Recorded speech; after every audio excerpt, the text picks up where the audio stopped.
بسم الله الرحمن الرحيم.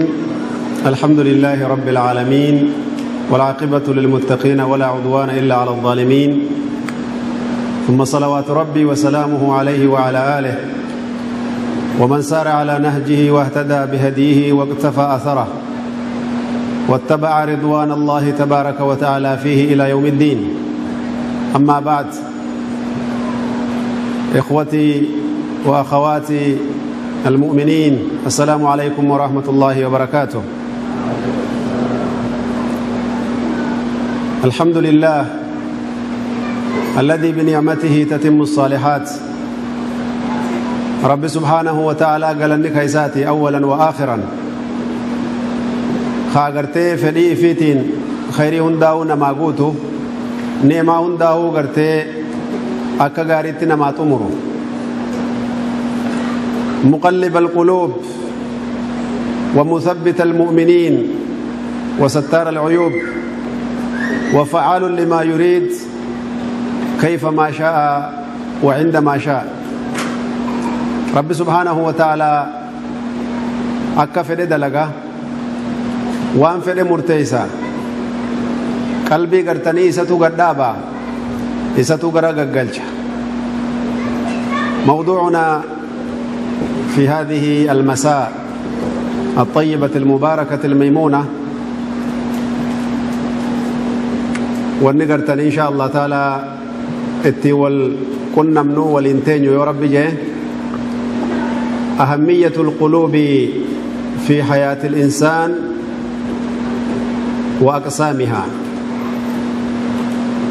أكان قرتني وان جرو قلبي نقرتين ما ياتشسو yaachisa qalbiin nama yaachiftu akkaan muhimmuu ta'uun isii akkaan yaachiftuu ta'uun isii itti yaadda'uun dirqama ta'uu isii tiifi qooda isiin qabdu qalbii tanarraa haaso'ina jechuu inshaallah. maaliif qalbiin agartanii mansha'u kulli khayr, yoo qalbiin agartanii tolte yoo hammaattellee jiruu ilma namaa keessatti akkaan barbaachiftuudha qalbii waan isiin taate beekuu fi qooda isii beekuun. qalbiin tiyya maal isiin jechuu abbaan beekuun dirqama isaati. maaliif jennaan khayrii hundaaf jalqabni qalbii tana.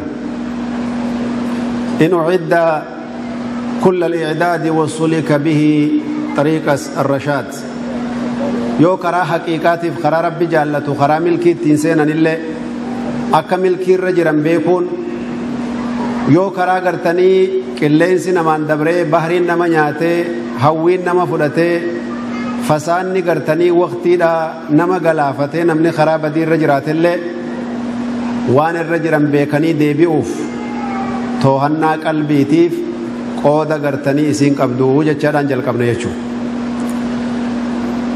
رسول الله عليه الصلاة والسلام موضوع قلبين أكان ياتشفتو تاتي أصنون همين اندبرنه. ولقد قال صلى الله عليه وسلم في حديثه الصحيح الشهير: لا يستقيم لسان العبد حتى يستقيم قلبه. الرمني قرتني قبروني خررك أجيلي والرب جالة الرتي همسكمو من دلقوا هنك قلبين كرا ربي ركع التوتين ونجا رسول ربي عليه السلام. بل قلبين كن كجيلون نساتي في كجيلون أبو نساء له تأثير كبير في حياة البشر. جرو المنا ما كيستي قبتي قدو أغرتي قبتي ركا قبا. خنافو أكما أغرتني رسول الله عليه الصلاة والسلام استقامان المنا ما استقامة قلبي الراهي خرات الفتح. نمني كن غارمان إساتي في بدومني إسا قلبي إساتي تدر مرتيسا. خنافو إسينتون سري ربين قبروتن كيسا كايوان تاتف وانا قرتني إسين ربي سبحانه وتعالى أمانا قولي قبروتنتي كنت وان تاتف إسيتنا توهجو في جلد مني قلبين تي أكمي جتشان دركما مسلمة هنداتي dhiiraa fi haawwan irratti illee jechuudha. ولذلك اهتم بهذا القلب الشريعة الإسلامية اهتماما كبيرا. شريعان كأن دوبا قلبي كانت تقرتي اهتمام قدا اتياد دوينسا قدا لقرتنين وخايا جرجتشو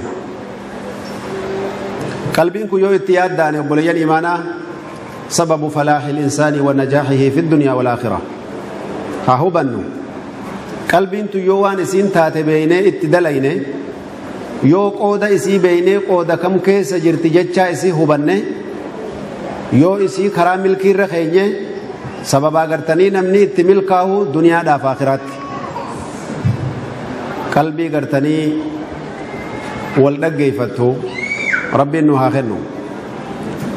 ولذلك القلب في أول أقسامه له 3 أثلاث. قلبي گرتے قودا گرتے کھایا میں فی جرو خیست صدیتی قودما سدن سدفا جچون ككيسا ملكاهو تكيتما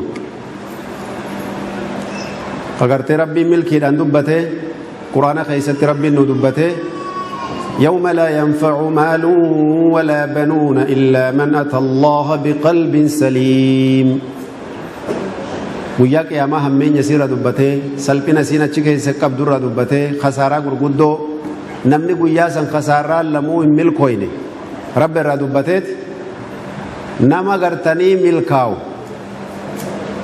گویا قیاما گرتے کا ہورین نہ منفیننے کا آنگون نہ منفیننے الا استثناء نما گرتنی دفع ملے جا ربی سبحانہ وتعالی گم ربی اسانا ما دفع ملے گویا قیاما قلبی نگایت آتے قلبی نگایت آتے دوبا بلین ایمانا قلبی گرتنی مؤمنات الذي سلم من الشهوات والشبهات خاغرتني وان نمو الفكات وانا غرتني جرون ما بليس وان غاري فكاتي غرتي نما بليس خخنر نغابه خرائف ديم مرتيفته قرانا في حديثان بكوار لكم سو بكوار دغيفتو بكي جرو اسا دنياتي في جرو اسا اخره له كرورفته قلبي سليما قلبي كان قلبي يو غرتني ربي سبحانه وتعالى واتهم دغو خيو رسول ربي دام صدبر سيف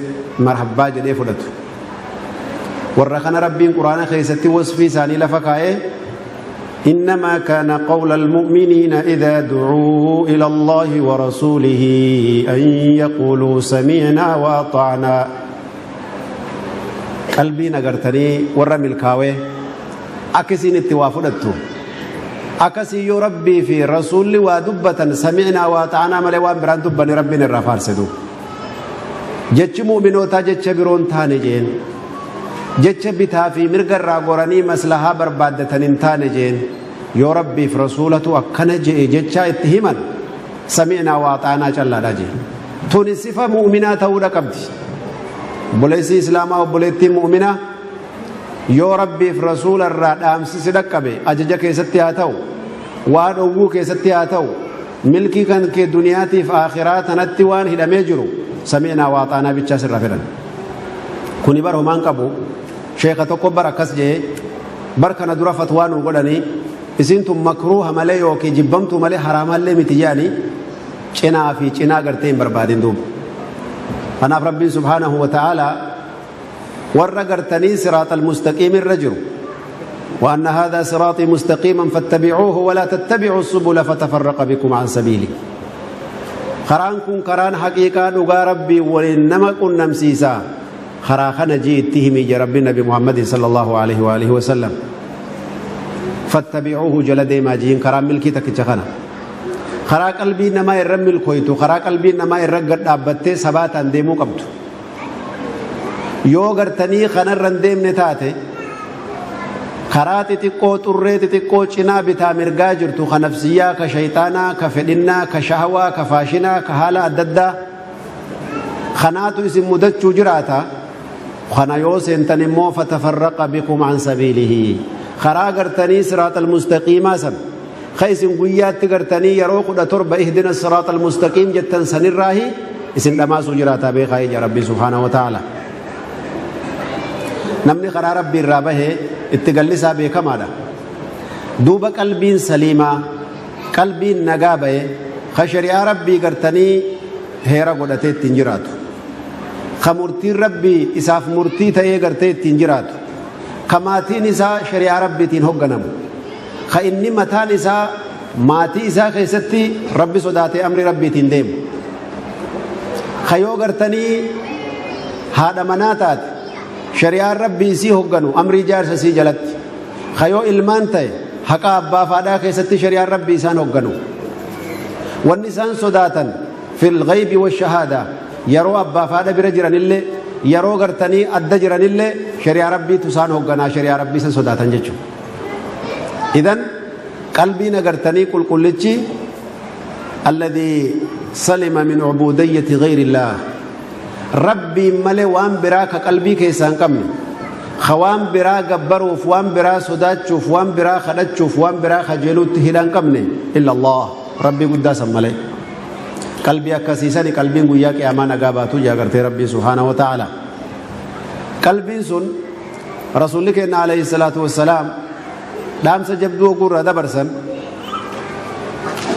halaawaan iimaanaa akka qalbii san keessa qubate, akka qalbiin kun iimaanaaf mana ta'e yoo nu akeeka waan nun jedhan man ahabba lillah wa kariha lillah wa a'ta lillah wa mana'a lillah faqad istakmala al-iman. namichi gartanii yoo jaalatu rabbiif jecha jaalatu wama jaalatu hundaa'u sababuhu lillah. bakkattiin tun waan jabduudha obboleeyyan. yoo obboleeyyan lamaan jidduu taate aangoo qabeennaaf namni wal jaallachuun ni mala, akkasuma ammallee bareedummina isaatiif namni wal jaallachuun ni mala, horii qabeenya isaatiif namni jaallachuun ni mala. laakiin yeroo maraa ati jaalalti tantee wanni siin tahuu qabdu lillah, sababaa namni kun istiqaamaa qabu, sababaa namni kun karaa rabbii irra jiruuf, sababaa namni kun rabbiin diinii rabbii jaallatuuf babal'isuuf jecha jaallachuudha qabda. ammallee gartee yoo jibbitu sababaan ati jibbitu sababaa inni macsiyaa keessa jiru, shakhsii isaatii miti wanni ati jibbitu. shakhsii isaa jibbuun aslii shari'aa keessa hin jirtu. nama tokko wanni ati jaallattuuf sababaa diinii isaatii fi khuluqa isaa gaarii, xabi'aa gaarii fi istiqaamaa gaarii, adaba inni qabuuf jaallatta. kuni diiniidha. yoo agartanii jibbitu intala takka yoo jibbitu, gurbaa takka yoo jibbitu sababaa inni gartanii dhuguuf, sababaa gartanii inni hatuuf, sababaa inni fasaadaa fi faahishaa haraama dalaguuf, sababaa inni gartanii namaaf nama walit diruuf yoo jibbite tuni gartanii macasiyaa isaatiif jibbite lillaahiidhaaf jibbite ajrii tarkatta. kuni tabcan bacda nasiixa eega nasiihaa gootee yaaltee fi itti himtee aboo dubbii akkanaa kana khayri irra hin jirtu irraa dhaabbadhu, guyyaa jibbitullee wannan si jibbeef wanni biraa hin jirtu tanaafin si jibbee quba qabaadhu itti irraa dhaabbatta. kanaafuu jaalalti tantee rabbii fi jibbaan tanteellee rabbii fi ajrii itti qabda. akkasuma kenni kan keellee rabbiif yoo waa kennattu yoo sadaqattu rabbiif jecha kennita, yoo dhowwattullee rabbiif jecha dhowwita. nama kana yoon itti kenne dhaqee sijaaraan dhugaa, nama kana yoon itti kenne dhaqee dhiiga namaatiin dhangalaasaa, dhaqee gosaan argitanii namaan lolaa, dhaqee namaaf nama adda muraa jettee yoo horii si gaafatan dhowwatte rabbiif dhowwattee dhowwachuu teetiif ajri itti qabda. ajiib. hada huwa diin. diiniin haqiiqaa tana duuba. kana mara maaltu harkaa qabaree luugama waan kanaa maraa eenyu harkaanuu qabaree garaanti isaa alqalbu saliim, qalbii nagaa ta'e harkaa qaba obboleeyyan. yoo qalbii tana karaarra keeyse waan ati dalagdu hundaahu maqbuula jechuudha. li'anna yoo arkullee daliilaan arkaa shari'aadhaan hogganamaa waan isatti dhufe hundaahu miizana shari'aarra kaa'ee murteessa dura wanni kun rabbi ni jaallatamu hin jaallatu irraa murteessa jechuudha. ولذلك حال أكسيس حال صحابة رسول ربي عليه الصلاة والسلام، وهو الذي يقتدي في كل شؤونه برسول الله صلى الله عليه وسلم كما كان في الرعيل الأول. أكا صحابان اتميل كويته قلبي إساني درك أجيل شنيت qalbii isaanii karaarra kaayaniit